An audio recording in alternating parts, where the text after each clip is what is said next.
அனைவருக்கும் வணக்கம். இப்போது பக்தி மார்க்கம், ஞான மார்க்கம் அப்படின்னா என்ன அப்படின்றது ஒரு ஒரு எளிய விளக்கத்தின் மூலமாக பார்க்கலாம். அந்த பெயரில் நம்ம ஓரளவுக்கு ஐடென்டிஃபை பண்ண முடியும், அண்டர்ஸ்டாண்ட் பண்ணிக்கலாம். பக்தி அப்படின்றது என்ன, ஞானம் அப்படின்றது என்ன, அதை அடைவதற்கான வழிகள் என்னென்ன, மார்க்கம் அப்படின்றது வழிகள். பக்தி மார்க்கம் அப்படின்னா ஒரு உருவ வழிபாடு, சிலை வழிபாடு, ஒரு மந்திரம், பூஜை, ஒரு குறிப்பிட்ட ஒரு இஷ்ட தெய்வம், ஒரு இடம், ஒரு நேரம், வழிபாட்டு முறைகள், சில ப்ரொசீஜர், இதெல்லாம் பண்ணுறது. இதெல்லாம் பண்ணி ஒரு மோட்சம், முக்தி, ஒரு ஹாப்பினஸ்,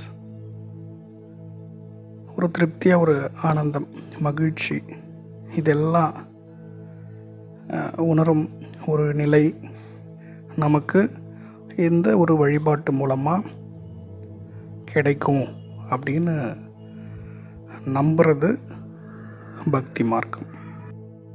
ஞான மார்க்கம் அப்படின்றது தன்னிலை அறிதல், நான் யார் அப்படின்ற ஒரு கேள்வி நமக்குள்ளே எழுந்து, நான் உடல் இல்லை, மனம் இல்லை, இந்த பிரபஞ்சத்தில் எதெல்லாம் உண்மை, எதெல்லாம் மாயை, நான் ஆத்மா, பிரம்மம், நான் பியூர் கான்ஷியஸ், ஒரு அவேர்னஸ் அப்படின்னு உணர்ந்து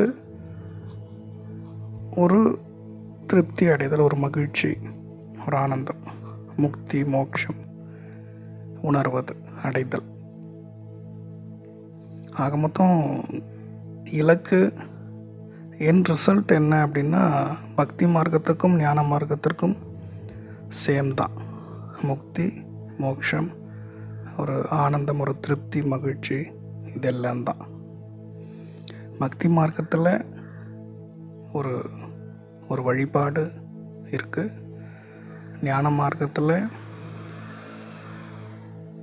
தன்னை அறிதல், ஒரு இடம், ப்ரொசீஜர், ஒரு வழிபாட்டு முறைகள், அதெல்லாம் இல்லை. ஒரு எல்லையற்ற ஒரு சக்தி, ஒரு இறைநிலை எல்லா இடத்துலையும் இருக்குது. ஒரு குறிப்பிட்ட இடத்துல மட்டும் இல்லை, எல்லா இடத்துலையும் இருக்குது. எல்லா இடத்துலையும் இருக்கிற ஒரு மூலமான சக்தி, ஒரு பரம்பொருள், ஒரு இறைநிலை எனக்குள்ளேயுமே இருக்குது அப்படின்னு நாம்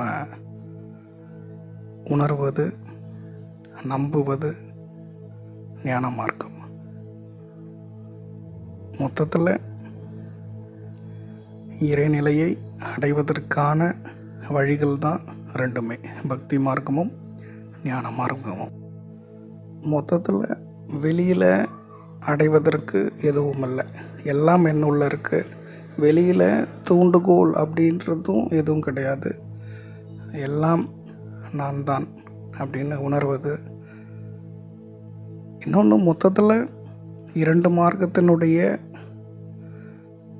நோக்கம், அதை ஃபாலோ பண்ணுறோம் நாம் அப்படின்னா என் ரிசல்ட் என்னவோ சேம் தான். முக்தி, மோட்சம், ஒரு பரவசம், ஒரு ஆனந்த நிலை, அதை அடைவதற்கான வழிகள் தான் இரண்டுமே, பக்தி ஞான மார்க்கமும். நன்றி.